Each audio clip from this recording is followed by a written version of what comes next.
Xubnaha cusub ee baarlamaanka dalkani Kenya ku soo biiray doorashadii ugu dambeysay ee dalka ka qabsoontay ayaa waxaa u furmi doona tababaro isla markaasina lagu barayo habraaca iyo sidoo kale shaqooyinka baarlamaanka u yaala. Tababarkani ayaa socon doona muddo 2 maalmood ah iyadoona wax badan laga faa'iideysan doono. Golaha baarlamaanka ayaa bisha soo socota isla markaasina bilaabi doona howlahooda shaqo.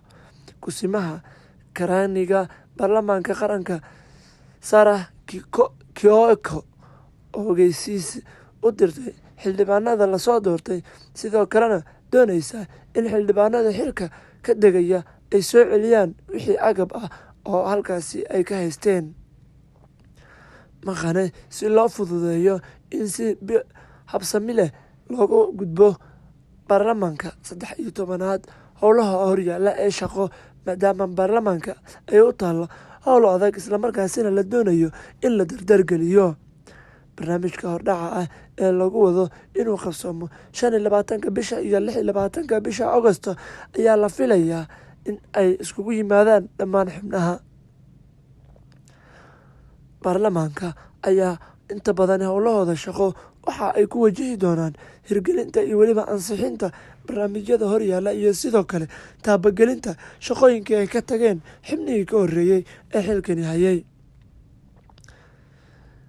Isbahaysiga Azimio la Umoja ayaa haysta ku dhowaad 165 xildhibaan oo la soo doortay halka xisbiga United Democratic Alliance UDA uu hogaamiyo madaxweynaha la soo doortay ee Dr. William Ruto ayaa waxa ay haystaan iyaguna tiro xildhibaan ah oo ay ku soo guuleysteen deegaano kala duwan kuwaasi oo cadad ahaan gaaraya 150 iyo weliba 4 xildhibaan.